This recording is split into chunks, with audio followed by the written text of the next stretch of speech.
Bonjour, donc dans cette vidéo je vous propose l'étude d'une fonction avec paramètres qui est tombée au bac en novembre 2015, donc bac S en Nouvelle-Calédonie. Donc c'est une fonction exponentielle avec comme paramètre le paramètre A ici un nombre réel.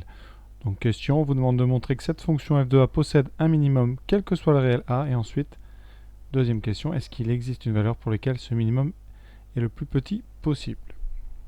Alors la première question, donc montrons que pour tout réel A, la fonction possède un minimum. Alors ça, vu la tête de la fonction, eh bien, on va la dériver. Alors est-ce qu'on a le droit déjà de la dériver? Bon, dans le texte, elle est définie sur R. Et ensuite, vous regardez. Donc ici, A est censé être une constante. Donc exponentielle x moins A, c'est dérivable sur R. Et 2x aussi. Exponentielle A, c'est une constante. Donc là, vous avez une somme de fonctions dérivables sur R. Donc f est dérivable. Alors ça, on l'écrit juste rapidement. On dit FA. Et donc, somme de fonctions dérivables, donc de fonctions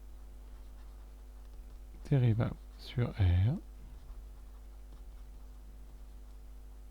Donc, FA est dérivable sur R. Je répète, A est censé être une constante, donc EA c'est comme si vous aviez par exemple 2, donc en dérivant la dérivée sera 0.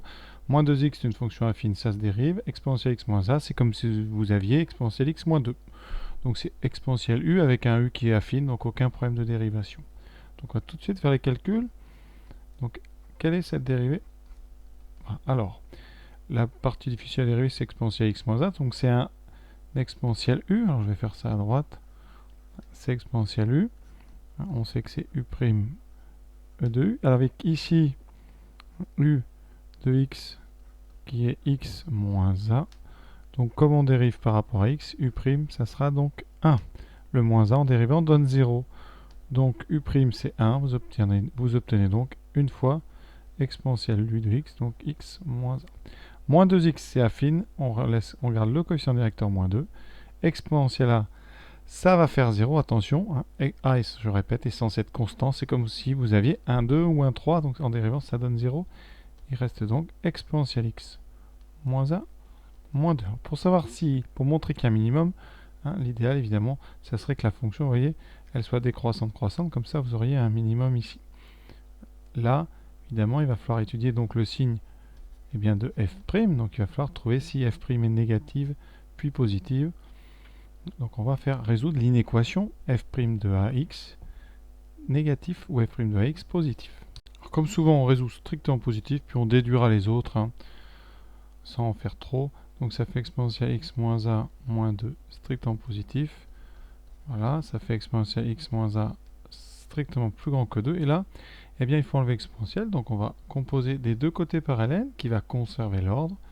Donc on aura ln de e de x moins a va être strictement plus grand que ln de 2. Conséquence ici, quand un ln se compose avec un exponentiel, ça donne x moins a supérieur à ln de 2, donc x strictement plus grand que donc a plus ln de 2 ou ln de 2 plus a, comme vous voulez. Alors là, on est prêt maintenant pour faire le tableau de variation. Alors la valeur importante ici pour x, ça va être ce fameux a plus ln de 2, a étant censé être une constante. Voilà. Et on vient de montrer quoi? Eh bien, quand on était strictement plus grand que ce nombre, c'est-à-dire qu'il va falloir ici faire une colonne, on avait ici une dérivée qui était strictement positive. Donc comment on complète le reste? Eh bien, la résolution de l'équation donnerait évidemment 1 égale 0 ici égale 0, donc ça veut dire qu'elle s'annule cette dérivée en a plus n de 2, et donc de l'autre côté vous auriez moins.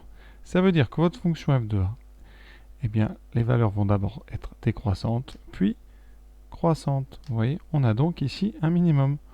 On a bien un minimum. Et ce minimum, il est atteint, comme indiqué dans le tableau, pour x égale a plus ln de 2. Alors ce n'est pas demandé, mais on va quand même calculer la valeur de ce minimum. Donc il faut calculer l'image de a plus ln de 2, donc l'image par la fonction f de a, enfin fa, donc ça donne l'image de donc a plus ln de 2. Je remplace ici dans l'expression de f, attention pas dans l'expression de f', mais dans celle de f, x par a plus ln de 2, ça va me donner exponentielle donc de a plus ln de 2 moins a, vous voyez ici en haut, moins 2 fois x, donc moins 2 fois a plus ln de 2, plus exponentielle a. Ici, a est censé être fixe. Alors, qu'est-ce qu'on a? Ici, vous allez avoir donc les a qui s'annulent, vous aurez e de ln de 2. Alors, e de ln de 2, il faut savoir, on a un exponentiel ln qui se succède, il restera donc 2, puisque e et ln sont des fonctions réciproques. Ensuite, eh bien donc là, vous allez avoir un 2, je développe la parenthèse, moins 2a, moins 2 ln de 2, plus exponentielle a. Donc voilà la valeur de ce minimum. Bon, il n'a pas trop d'intérêt en lui-même, hein, vraiment. Ce qui était important, eh bien, c'était de trouver eh bien, cette décroissance et croissance qui vous donne un minimum en a plus ln de 2. Donc voilà pour la question 1. On a bien montré que pour tout réel a, la fonction fa possédait un minimum. Deuxième question. Cette question 2, eh bien, c'est quoi? Existe-t-il une valeur de a pour laquelle ce minimum est le plus petit possible? Donc, notre calcul de minimum va nous servir. Vous voyez, je vous rappelle, j'avais trouvé 2 moins 2a moins 2n de 2 plus exponentielle a. Et il faut essayer de voir si, eh bien, ce minimum, il peut être rendu le plus petit possible. Donc, on va tout simplement étudier une deuxième fonction. Donc, on étudie la fonction g, telle que, eh bien, l'expression de g, g de x.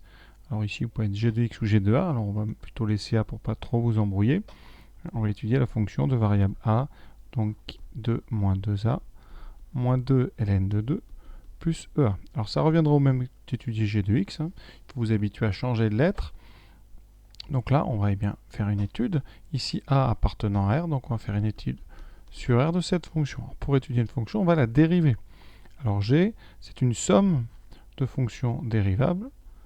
Donc on l'écrit, g est donc somme de fonctions dérivables sur r. Donc elle est dérivable. Donc g est dérivable sur r. On va la dériver, vous allez voir c'est très simple à dériver. Donc g' de a, alors vous imaginez évidemment que a c'est comme si c'était x, c'est donc une variable maintenant. C'est un petit peu la difficulté. Dans la première fonction tout à l'heure, f de a était censé être une constante. Ici, a, et bien maintenant, c'est une variable. Donc, il va falloir s'habituer quand on dérive. Donc, le 2 ici va donner 0. Moins 2a, c'est comme si c'était moins 2x. Donc, en dérivant, vous obtiendrez moins 2.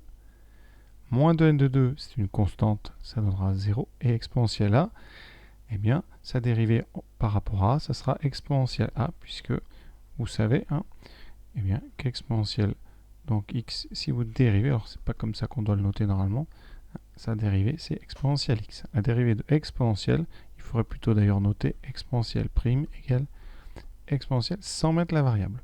Pour ça que la variable, ici, ne doit pas vous embêter pour le calcul. Donc, g' de a, c'est donc exponentielle a moins 2.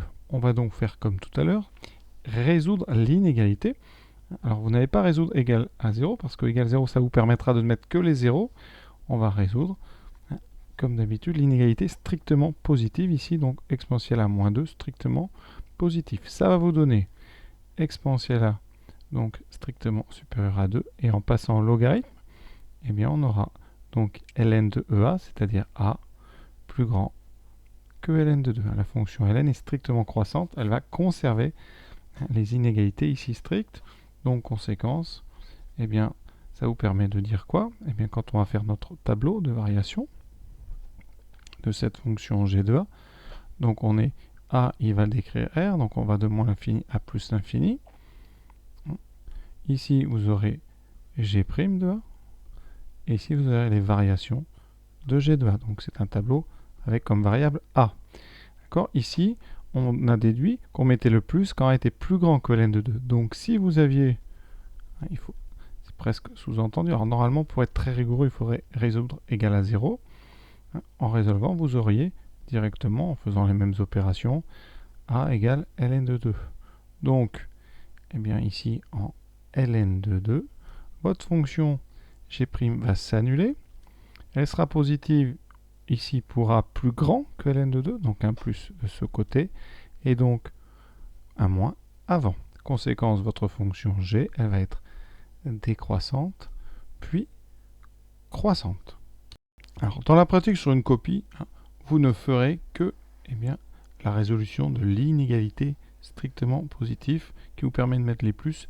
Et eh bien, on devine en fait, parce que les manipulations seront les mêmes, eh bien que si là vous avez un strict pour plus que ln de 2, vous aurez le 0 au niveau du ln de 2, et donc souvent, eh bien on remplit le plus, et on devine qu'il a un 0 ici, et donc on obtient le moins derrière. Voilà, donc vous embêtez pas trop non plus. Mais vraiment, pour être rigoureux, il faudrait résoudre le strict et le égal à 0. Et le complément, ça serait donc le strictement négatif. Alors on va quand même terminer, parce que là, bon, on vient de répondre à la question. Existe-t-il une valeur de A pour laquelle ce summum est le plus petit possible? Oui, il existe une valeur de A. Cette valeur, c'est ln de 2. Donc on l'écrit, oui, il existe une valeur de A qui minimise le minimum. C'est pas étrange, mais c'est ça. Ce minimum de f de A, c'est donc la valeur A égale ln de 2. Alors pour aller jusqu'au bout, donc je vais calculer bien ce minimum. Donc pour A égale ln de 2, donc ça sera atteint pour la fonction f de ln de 2. Donc ici, ça sera f de donc A plus ln de 2, comme A fois ln de 2, ça sera 2 ln de 2.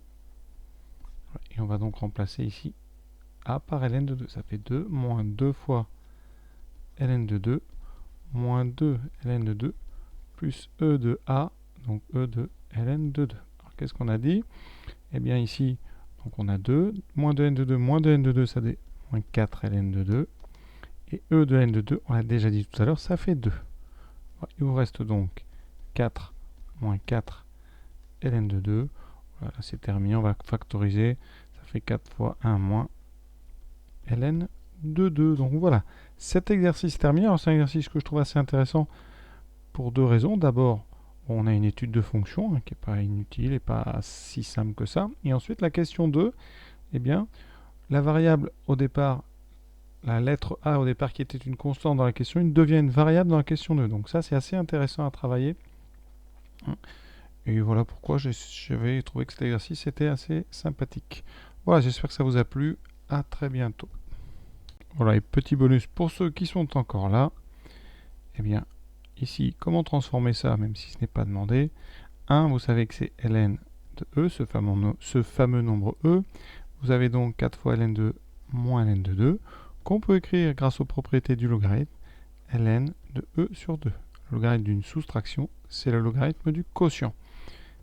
Et donc, eh bien, voilà. Donc, assez intéressant, vous voyez, ça nous permet comme ça de réduire l'expression du minimum à un seul produit, 4 fois ln de E sur 2. Voilà, maintenant c'est vraiment terminé. Bonne fin de journée à vous.